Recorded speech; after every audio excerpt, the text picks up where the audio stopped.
Today we're going to cover the five things that will level up all components of your tennis game, all of them. And of course, my concern is the mental game.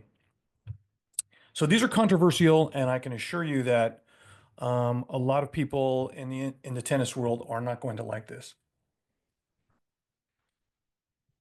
Briefly, from my perspective as a coach, I've always uh, really appreciated originality when it comes to whatever I was coaching, whatever sport I was coaching, and especially the young people that I was coaching. I really appreciated originality in how coaches approach the game, and there's very few coaches for me ahead of me to influence me. So I worked outside the box and studied business leaders and ordinary people, teachers, and a few good coaches. And so what I'm going to tell you is I've already brought these kind of opinions and these controversial takes to at least four other sports. So let's get in with tennis, and we're going to cover a lot of good stuff today. So, the number one thing that you can do to level up your game is what's called natural learning. And I covered this in one of our previous sessions. And what is natural learning? It is the way that humans have learned since we were all born. And it's a process by which we're going to lay out the five elements of it, but it's a process in which natural learners, they kind of set their own objectives in response to wants, needs, desires, frustrations, and curiosity. And us humans find and engage in tasks that help us to learn and seek feedback to monitor our progress and improve our performance in whatever we do. Now, the natural learning process works because learning is an activity as natural as breathing.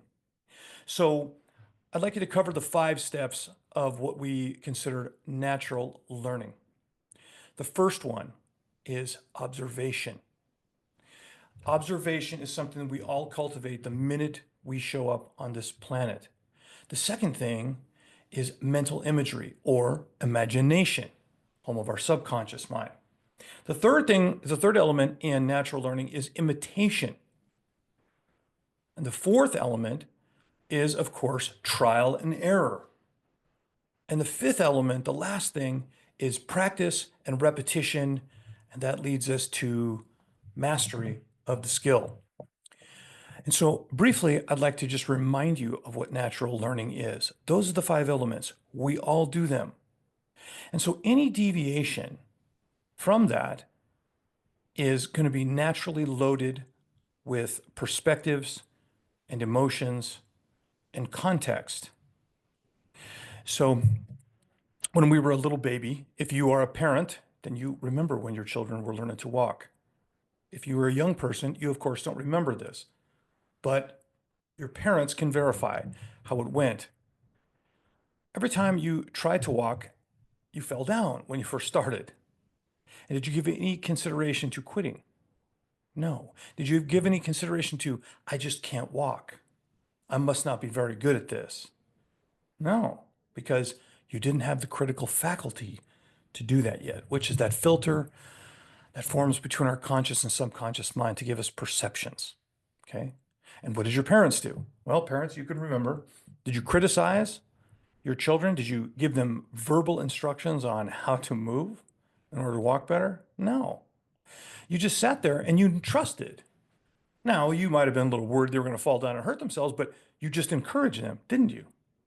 I did with my kids. I didn't sweat it. I didn't map out a learning skill, even for this infant to learn. No. I knew that my children had it already within them to do this. So that is an example of what natural learning is.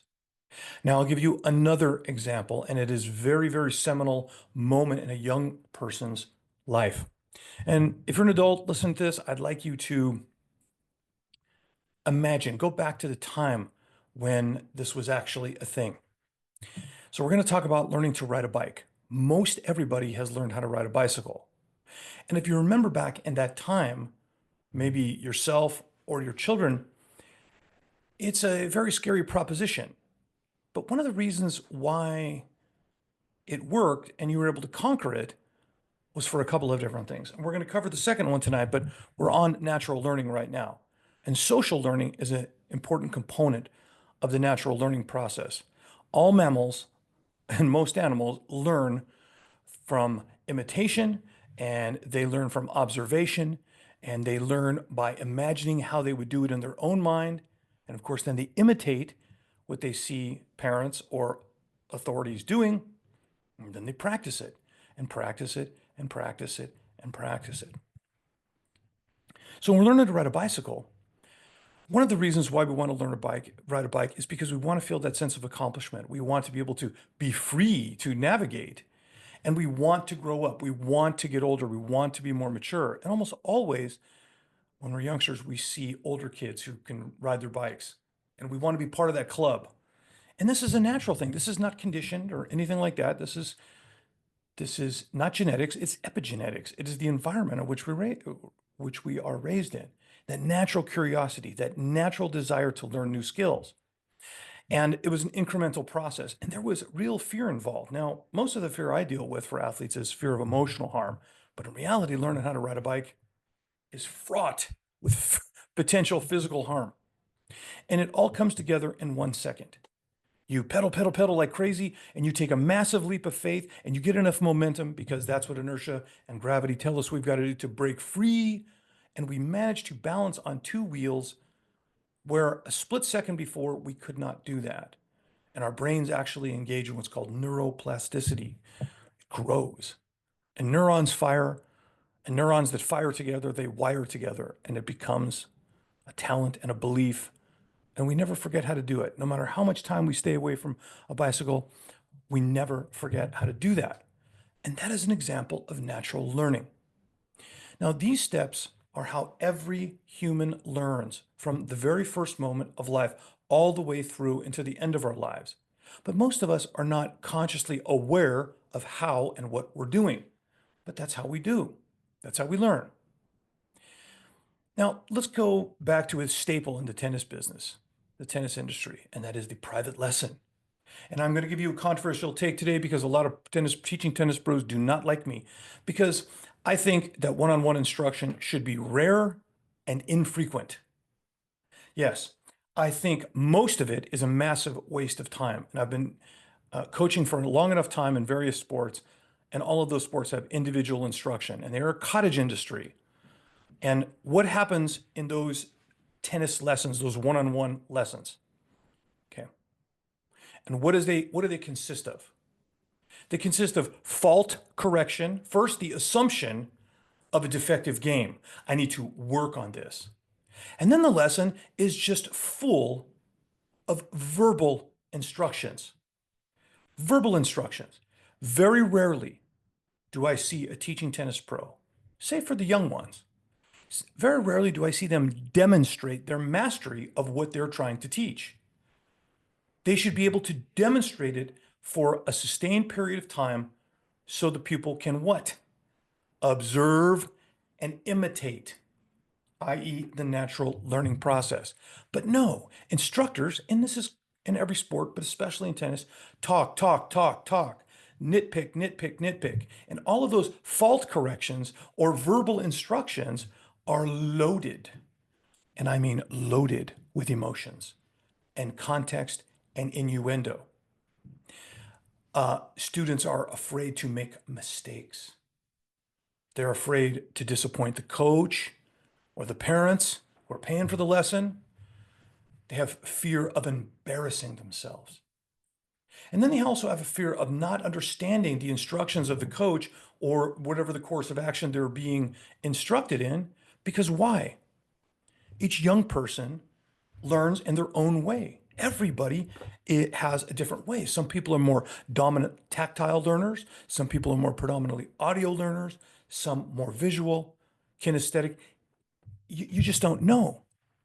And so young athletes, and especially tennis players, they feel tremendous pressure to learn and assimilate and perfect the skill before the lesson is over. That's unrealistic, massively unrealistic. What happens? Frustration sets in. Maybe when you get stuck on a particular stroke or shot and you're not able to really master it in that 30-minute or 60-minute lesson. Tough.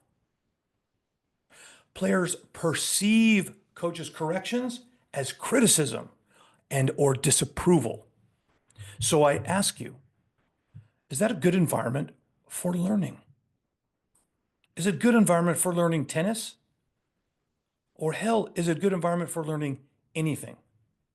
And we're not talking about adults. We're talking about young people. So again, come back to these. I can't hammer it enough. How did you learn how to walk? How did you learn how to ride a bicycle? How did you learn to print or write? Now, did you learn it with instruction and criticism? Probably. But really, most people learn, if given the chance, if given the latitude, we have a natural, innate inner intelligence that shows up with us when we're born. We have a natural curiosity as humans to observe. We have a natural ability to imagine. And then we can imitate really well. And then we trial and error, we perfect it, and then we practice it, and then we fold it in. And when we do that, watch somebody that's engaged in natural learning and they're free of emotions. And that learning process is congruent with how we should be learning, with curiosity and fascination.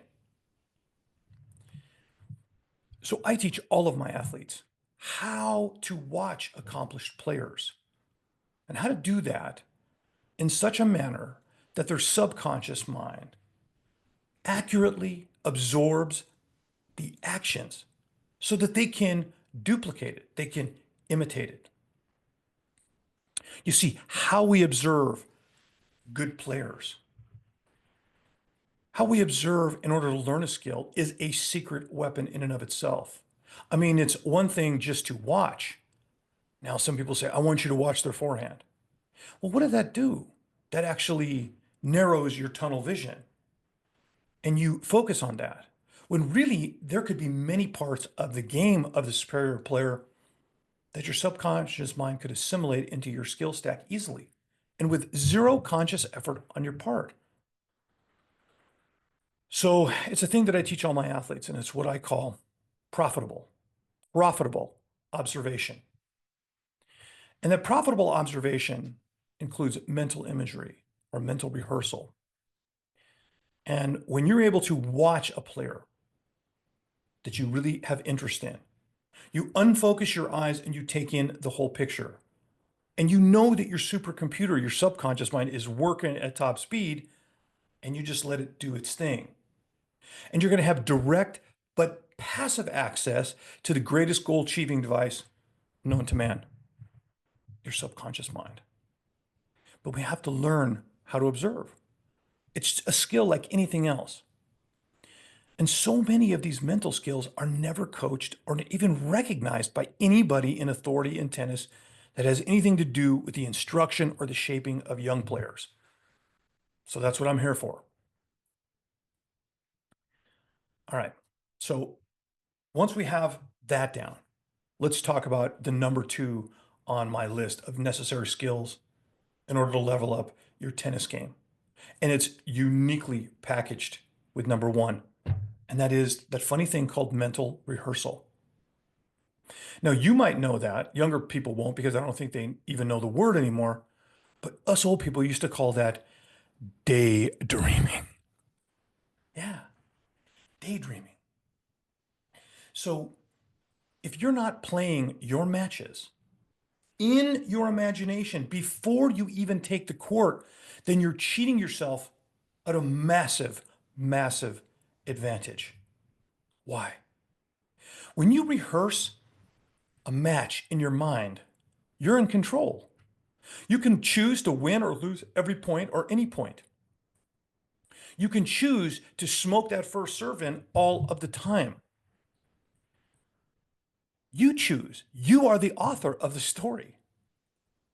And here's the cool thing. Your subconscious mind, where your imagination lives, it doesn't know the difference between a dream and reality. So when you engage in mental rehearsal, mental practice, you imagine how the match is going to go. You're actually prompting your subconscious mind to say, oh, okay, that's what we're doing. Fantastic. Now, do you make time to imagine the various points in the match? What's an important point? How do I attack that important point? Can I actually see what I'm doing in my mind before I do it? Does your coach teach you the importance, or in bad cases, condemn mental rehearsal as a waste of time? What is your coach's opinion of mental rehearsal? Do you even know how to do it? Or you just don't have any time for it? Do you know how to do it for the best effect? See, there's a lot of challenging emotions involved when we begin to mentally rehearse. Do we feel like maybe this is foolish? When we start to do it, and we want to make this our game and our match, do we feel like it's really not believable? Do you have trouble believing your own imaginings? Well, I have news for you. Many players do when they first begin to practice mental rehearsal and mental conditioning. And that's a good thing. And you say, Coach, why is that a good thing? Because listen, the problem is the way. It lets us know where we need to go, what we need to clean up, what skills we need to hone, what knife we need to sharpen so that you can imagine free of negative emotions. It shows us where we need to go to clean up limiting beliefs or really damaged self-confidence. It's not a bad thing at all, and we like it. Because remember, failure is the only way to really learn. So spending time mentally rehearsing your match or daydreaming is you're literally programming your subconscious mind. And your subconscious mind is where all that cool stuff called muscle memory exists. And see, again, it doesn't know the difference. Your subconscious mind doesn't know the difference between a dream and reality. So you give yourself a massive advantage because the more you do something, what happens? The better you get at it. Now, you, of course, know the power of this because you've all had a bad dream in your life at some point, and you're woken up with racing pulse and you've been sweating and you're emotionally disturbed. You know that. It's happened to all of us. That's a dream, didn't really happen, but your mind doesn't know the difference. Now, focused daydreaming needs to be a consistent part of your training regimen. That's what I say. If you're not visualizing, you're not, you're really leaving a lot on the table. So let's go to number 3. And I kind of just touched on this. Let's go ahead and make one-on-one instruction far less frequent. In fact, I'm telling you, 80% of your time should be divided, your training time should be divided between group instruction and clinics and individual work by yourself with somebody to feed you balls, but somebody that does not make correction. Why? I teach flow state, and you cannot get into a flow state when you are being nitpicked with verbal instruction that's laden with emotions and connotations and context. You can't do it. Your conscious mind will interfere, and your what I call learning tightening really constricts you and doesn't really work. Observe, watch. Brad Gilbert wrote a great book called Winning Ugly about this as well. And he said, what matters when you hit the ball? 2 things. It goes over the net and it stays in play. That's it. So everybody focuses so much on skill technique, shot technique, and they don't spend any time really training correctly, which is what? Training without emotions. How can I work on my skills? How can I get myself in a wonderfully positive state of mind? I talked about this earlier in one of our other sessions about training with music. It is a massive booster. So let's come back to group training and why I'm a big fan of it. Look, tennis is a very lonely sport, especially for young people. And unfortunately, all the people that you associate with in tournaments and on the circuit, juniors and even the pro series and college players. Here's the thing about it. Everybody's an adversary. You don't have a teammate. You don't have any teammates. So what does that do for you? Well, it creates a very isolated environment. And group coaching, what it does, several things. It provides a badly needed positive social component for young tennis players. And these young players can now make connections in the context of being a peer. And they make connections with their peers in a non-adversarial way, which, in regular life in tennis, everything's an adversary. You never know when everyone is a potential opponent. And it seems to me that camaraderie is in short supply in junior tennis. It gets a little better in high school and much better in college, but to get to that level, it's a lonely road. And what happens when we play in isolation, when we do everything in isolation as a young person? We burn out. And if your goal is to be a really good high school player or to become a collegiate player or even to become a professional, you got to have peers. Young people crave socializing. And so a group context can give you positive reinforcement from your peers and instructors, and hopefully less from instructors and more from peers. And this doubles the effect of learning. Another important element that I think is it allows young people a break in the attention span. Look, we all know that young people, all of us do to some degree, but young people have trouble focusing for long periods of time, except, of course, their phone. And in a group context, a kid can feel less in the spotlight of coaches' instant demands, and they can observe more. They can watch their peers, and they naturally begin to say, yeah, I can do that. And with the spotlight off of them, the pressure reduces and the learning grows. The other thing, too, is the natural competitiveness inside of them emerges, and it emerges in a positive, an organic way.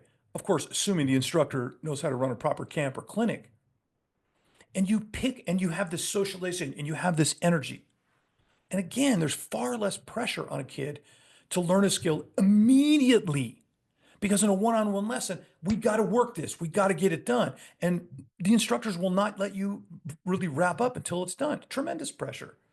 But you can walk away from a clinic or a camp and process it. And again, kind of following with the previous recommendation for observation, natural learning. And so natural learning, a deviation of natural learning is social learning. And that's how all mammals on the planet learn it, from orcas to gorillas, orangutans, and humans. We learn in a social context very well. And so why are we not taking advantage of natural learning in every circumstance we get and moving away from verbal instructions and demands and not allowing a player to grow naturally using their own innate intelligence? Why are we beating that down? All sports do it, but tennis is in my spotlight right now, so let's stay with that. Now let's go into number 4 of my top 5. This one's a little controversial, but there's so many benefits that it's immeasurable. I've coached high school athletes and college athletes for a long time, and the ones that do this prosper. Play another sport besides tennis or have a hobby. Nobody has hobbies anymore. Kids are playing tennis 12 months out of the year. Really? How good is that? I think if the USTA started they don't conduct this study because I think that the results would be way too damning. And that is the burnout factor from players between 12 and 18 who never move, who continuously move up, but because of the archaic and dogmatic practices, slavish practices of institutional tennis, for lack of a better words, they simply burn out from isolation and too much one-on-one work. Okay. Now, cultivating interest in another sport is going to nourish the natural curiosity of a young person. And it's going to reward them with social connections. Coming back to, oh, tennis is a very lonely sport. It insulates them from burnout. I've coached team sports my whole life, and the value in club sports and travel sports, away One of the great advantages is that it provides a second set of friends. And in that environment, a young person finds not just the love of the game, but people who share their burden and people who share their interest. And people with common interests bond together. That's how society works, right? So when you play another sport, young people are going to develop ancillary physical skills that support their tennis development. Come on. If you, because I think I encourage all my tennis players, my high school tennis players, to go run cross country in the fall. I don't recommend football. I used to coach high school football and I don't recommend it. But what if they just ran cross country not to win, but to enjoy the competitiveness and the camaraderie of a group of kids that are not really on their radar? And how are their tennis skills going to be uh, set back by building up endurance and running? Nothing. Of course not. What if they ran track and field? What if they played basketball? What if they played lacrosse? What if they played another sport and developed another interest? You don't need to stop playing other sports and not enjoying hobbies until you move into the recruiting process for college. And then you need to bring your focus. And I know a lot about that. So these younger players need the variety. There's just so many benefits to that. And this is tied into number five. Our number four, playing another sport, is directly tied into number five. And this one is really going to make you angry. And it's going to cause you the biggest amount of consternation. And that is my belief that every young player, every junior tennis player, every high school tennis player, up until the end of sophomore year, should minimum put down the tennis racket for 90 days out of a 365-day year. You should not be engaging in competitive play, tournaments, or school matches at all in those. I recommend my athletes to take 30-day breaks from tennis. 30 for cumulatively 90 days. And the reason I like to split it up between 90 days is there's no long, massive layoff where you really have to make efforts to come back just to reclaim your skills. It's not true. And I'm going to give you an analogy in a minute. Now think about that. One of the biggest challenges for youth tennis is you have a lot of players, a significant amount of players who really don't want to play. And they're doing it because that's what they've been doing for a long time, and they just don't know how to tell their parents. And they're miserable, or they're confused, and they're not quite sure at best. And at worst, they want a way out. So you've all heard the term absence makes the heart grow fonder. You've heard this term, right? Yes. So we want that. If they can put down all the tennis for 30 days at a time, it's going to allow this young player to breathe a little bit more. Because the grind, especially in summertime, train, train, train, tournaments every weekend, and the constant emotional and mental strain of losing and winning or mostly losing. Tennis is just so black and white. The other thing is, I would recommend to you, look, think about how professional players do. If you're a professional baseball player, you're going to get 6 months off during the year. Professional hockey and basketball players get a minimum of 4 months off during the year. Football players, at least 6 months. But you're going to say, oh no, this is tennis. And the professionals play 11 months out of the year. That's true. But these are also people in the prime of their adult life. We're talking about young athletes. And so when you extrapolate out, when you make this adaptation for a younger player, it's unreasonable the amount of tennis they play. It is absolutely unreasonable and unconscionable. Now, the absence from the game will reveal to the player the level of desire, real robust desire and love for tennis that they have, or it will tell them the opposite. So it serves to help that player discern whether tennis is something they really want to continue with all the hardships and all the difficulties and the struggles that will come along the way. And we're going to give them clarity of purpose. Is it time to move on the game? Or is it time to move forward? That time away for reflection and refreshment is going to help bring that clarity. And parents don't like this, and coaches don't like this. Coaches don't like it because it interferes. Let's be honest, let's be candid. Teaching pros, this interferes with their cash flow. It just does. Okay. And I'm here to tell you, I disagree with this method. And I'll die on that hill. This vacation, you are an adult. If you're an adult watching this, or if you've been on vacation. Many people take vacations every single year. Why? Why can't you just work all the time? Because it involves stress and you need the break. Tennis is no different. For some of these young people, it's literally a job. And it seems natural enough to want to take a break every so often and not think about the game. But how many of you do that? I want to hear from you if you do. I'm supporting you. It sounds reasonable, doesn't it?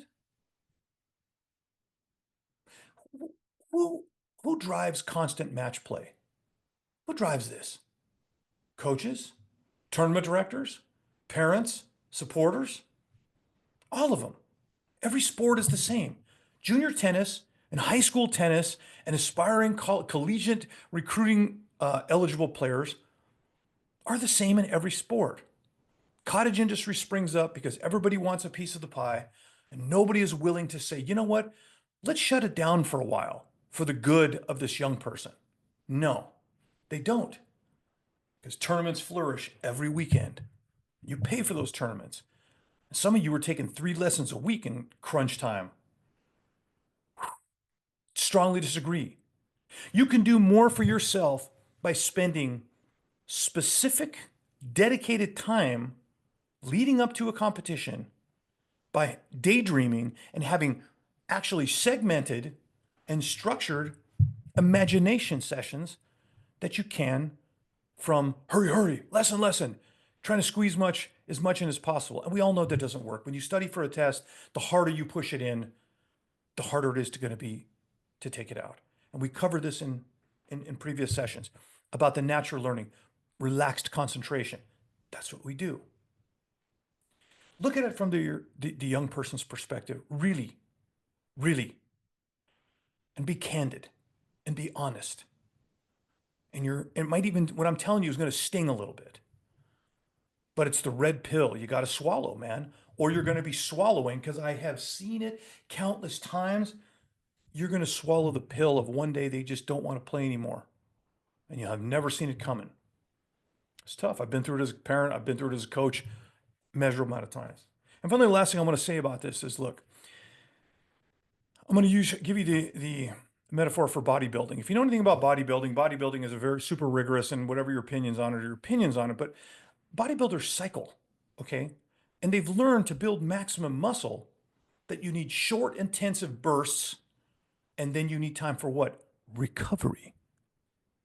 More time than originally thought of.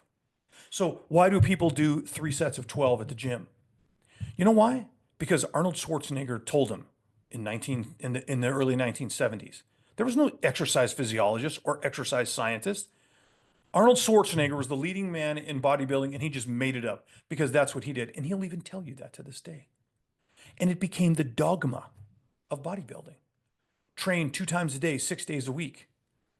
And they augment with steroids and all they do these crazy things. But in reality, they find out that the science of muscle growth is hard, intensive training, stress, and then rest and recovery.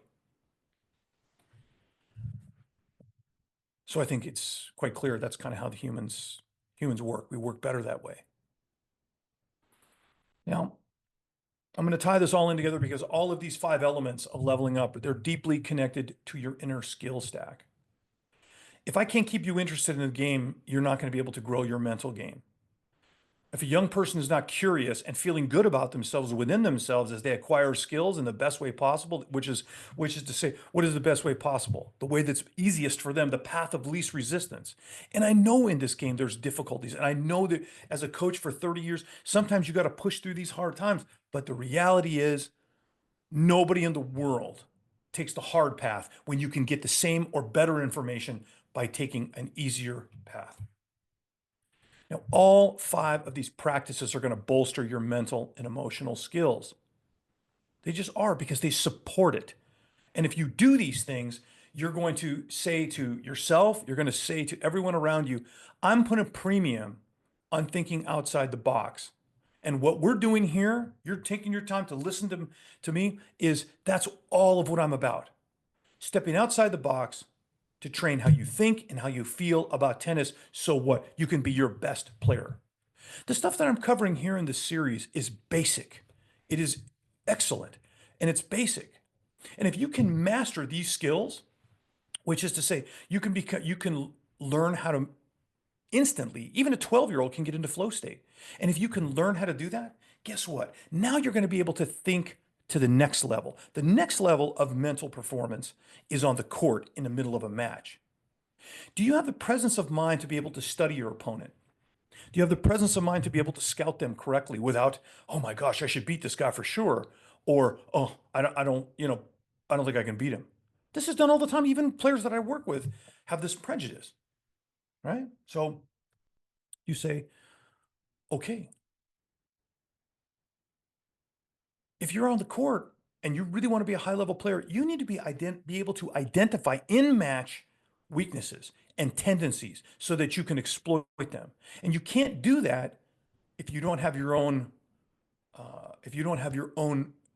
kitchen clean, so to speak. Once we do the work that we do and we get you squared away so that you recognize and become aware of how you're thinking and feeling, now you can take that conscious mind of yours, thing one, and you can put it to work. Not just quelling your nervousness and your pressure by focusing on the ball. When you want to go to a higher level, now you can identify strategy in the middle of a match. You can use that wonderful bifurcated mind of yours. Your subconscious mind knows how every stroke that's imaginable, you know how to play. It has all the skills. And now you put your thinking mind to work in a positive way rather than being critical of you and judging you. Missed shots, missed opportunities. No, put them to work figuring out that opponent. You will not find high level players who don't do this. But it's an incremental process. And every player, no matter where they're at, has got to work in an incremental process. We're just in different spots. Now, what I've just told you are not going to, people in the tennis industry are not going to think too well of me. I don't care. I don't care. I have no interest in the status quo. I have only interest in young people loving the game of tennis and being true to it and getting everything they can get out of it, being everything they can be, drinking that game in and giving all their skills to that and seeing what comes of it. But so if you're willing to entertain outside the box thinking, everything I've said here today, if you're willing to entertain it, then you're ahead of the rest of the sheep. And yes, I call them sheep.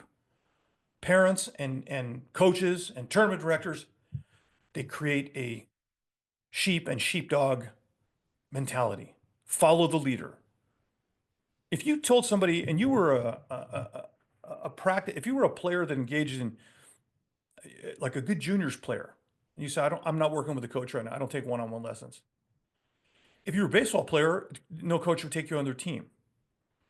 That's how powerful this has become. And the truth is, I've been around all these sports for so long. I can do more for a kid in 30 minutes one time a month than these lessons do for 1 hour a week. Absolutely, we can accomplish more. So if you're not willing to entertain or experiment in new ways in order for your player to grow their body, their spirit, their mind, and more importantly, their love of tennis, if you're not willing to entertain it, then the numbers are stacked up against you. You're up against burnout. You're up against flame out. There's so much perceived failure in tennis that no young person can survive it without the right tools. And this is the primary tool is listen, let's get him learning in the right direction. Let's get him learning in a way that's natural for human beings. This is a fact. The burnout factor is real in this game, and it is wholly and completely unnecessary. So there is my rant for the day. You have it there. If you missed this, if you have any questions, you've got my information right there, and I'd love to hear from you. So drop me a line. And we're going to continue the series. We'll be back every Friday moving forward. And if you want a repeat of this, we'll have everything up on social media, our YouTube account and our Instagram, of course, the dreaded Instagram, and I think even Twitter or X or whatever it's called. We'll put everything out there for that. So our next series, we're going to focus in on our next session. We're going to focus on short-term solutions that you can use in the middle of a match or in the middle of a clinic or in the middle of competition. Anything in order to do what? Biggest problem players have is pressure. Self-induced pressure, pressure from the outside, perceptions of it. It's an easy fix, and we have some really unique modalities and solutions. So we're gonna do that. I'm gonna actually show you, and we're gonna work through very, very specific solutions. So I'm happy to hear from you. If you have questions, let me know. And thank you for your kind attention. And we'll see you in the next broadcast. Thank you much.